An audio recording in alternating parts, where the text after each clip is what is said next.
এর আগেও কয়েকজন বক্তব্য দিয়েছেন, বিশেষ করে বাজেট বক্তব্যে বেশ কয়েকজন সদস্য এবং আজকে বিরোধী দলীয় নেতা তিনিও আদ্দিন হাসপাতালের প্রসঙ্গটি টেনেছেন এবং তিনি মানবতার ভিত্তিতে সিদ্ধান্ত নেওয়ার কথা বলছেন।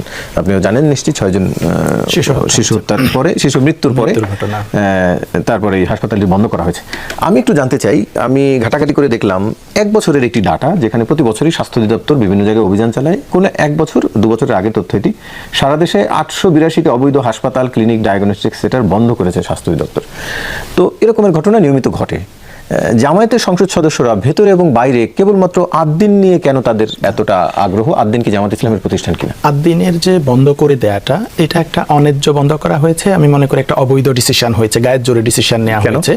আপনি যদি বলেন যে একটা অবৈধ হসপিটাল বা অবৈধ চিকিৎসক এটা দিয়ে একটা হসপিটাল চালাচ্ছে, নানান সময় আমরা এরকম জানি যে এটা রেজিস্টার্ড না, এ ধরনের ভুয়া হসপিটাল যেগুলো পার্টিকুলারলি কিছু ধান্দা করে, কিছু অপারেশন করে ইনকাম করে ধরনের, সেটা বন্ধ করা এক জিনিস। আর একটা প্রতিষ্ঠিত হসপিটাল যেটা জনগণকে সার্ভিস দিচ্ছে এবং বলা চলে এটা একটা গরিবের হসপিটাল, কম মূল্যে সার্ভিস দিচ্ছে, এরকম একটা হসপিটালকে আপনি একটা অ্যাক্সিডেন্টের জন্য, নিঃসন্দেহে অ্যাক্সিডেন্টটা খুবই দুঃখজনক ঘটনা হয়েছে, কিন্তু যেই অ্যাক্সিডেন্টের জন্য আপনি আদ্দিনকে বন্ধ করে দিচ্ছেন, সিমিলার অ্যাক্সিডেন্টের জন্য ইউনাইটেড হসপিটাল বা রাজশাহী মেডিকেল কলেজ হসপিটাল বা অন্যান্য হসপিটালকে কিন্তু আপনি বন্ধ করেন নাই।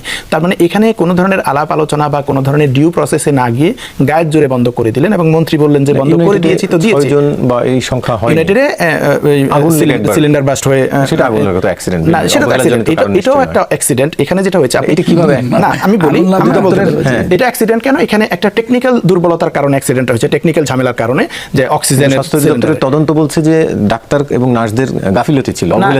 আপনার সম্প্রতি যে কার বক্তব্যটা শুনলাম যে মেডিকেল তদন্তে বলেছে যে ডাক্তারদের গাফিলতি না, বরং এখানে টেকনিক্যাল গোলযোগ হয়েছে, টেকনিক্যাল প্রবলেম।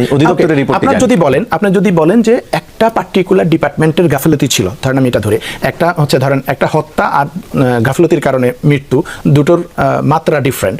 এখন আপনি যদি বলেন গাফিলতির কারণে মৃত্যু হয়েছে, তাহলে যদি হসপিটালের সংশ্লিষ্ট বিভাগ এই গাফিলতি করে, যে ডাক্তার বা নার্স বা এমপ্লয়িরা এই গাফিলতি করেছে, তাদের আপনি বিচার করবেন বা সংশ্লিষ্ট ডিপার্টমেন্টকে সাসপেন্ড করবেন বা সংশ্লিষ্ট হাসপাতাল কর্তৃপক্ষ করবে, সেটা কি হাসপাতাল কর্তৃপক্ষ? না, ডেফিনেটলি বিচার প্রক্রিয়া করবে হাসপাতাল কর্তৃপক্ষ না, এটা তো সরকারই করতে পারে। সরকারই অর্ডার করতে পারে যে এই ডিপার্টমেন্ট কাজ করবে না, কাজ করতে পারবে না আনটিল এটার বিচার প্রক্রিয়া শেষ হচ্ছে। আপনার যদি একটা ইউনিভার্সিটির একটা ডিপার্টমেন্ট কোনো একটা ক্রিমিনাল অফেন্স করে ধরেন অথবা গাফলতি করে, আপনি কি পুরো ইউনিভার্সিটি বন্ধ করে দিবেন? আপনি ওই পার্টিকুলার ডিপার্টমেন্টটার বিচার করবেন। তো এখানে তো বিচার প্রক্রিয়ার একটা ডিউ প্রসেস আছে, যে কে গাফলতিটা করলো, তার অবহেলা ছিল, তাহলে সেটার বিচার হওয়া, সেটার শাস্তি নিরূপণ, শাস্তি যেটাই নিরূপণ হয়, যদি সেটা হয় যে ওই ডিপার্টমেন্ট বন্ধ হয়ে যাবে বা তাদের ওই ডাক্তার নার্স বা এমপ্লয়িদের শাস্তি হবে, যাবজ্জীবন কারাদণ্ড হবে, সেটা হতে পারে। কিন্তু সবাই যেভাবে বলছেন, এটা কি জামাতের প্রতিষ্ঠান কিনা? আমি আসলে জামাতের প্রতিষ্ঠান